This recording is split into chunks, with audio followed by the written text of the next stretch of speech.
Hi భవానీలు. ఇవాళ దుర్గాష్టమి కదండి.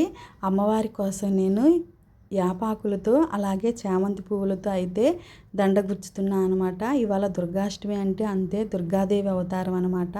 మనం ఈ 9 రోజులు చేసుకోకపోయినా దుర్గాష్టమి, మహానవమి, విజయదశమి ఈ 3 రోజులు కంపల్సరీ చేసుకోవాలండి.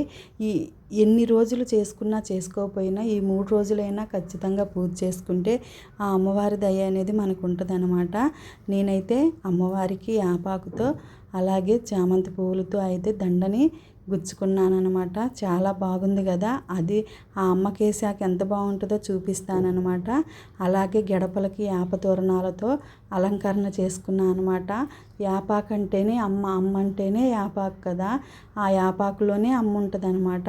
అలాగే అమ్మవారికి గాజులతో అలంకరణ చేసుకున్నానండి.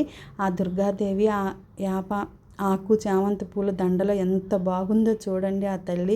అలాగే గడపలు పూజించుకుని గడపలు ముగ్గులేసి పసుపు కుంకాలతో అలంకరణ చేసుకున్నాను అనమాట.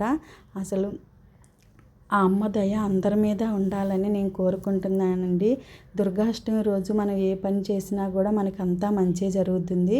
అమ్మవారికి నేను పులగం నైవేద్యంగా వండానన్నమాట. పులగం వండేటప్పుడు అందులో సాల్ట్ వేయకూడదు. మనం పులగం చేసి దానికి బెల్లం ముక్క పెట్టి అమ్మవారికి నైవేద్యంగా పెట్టాలి.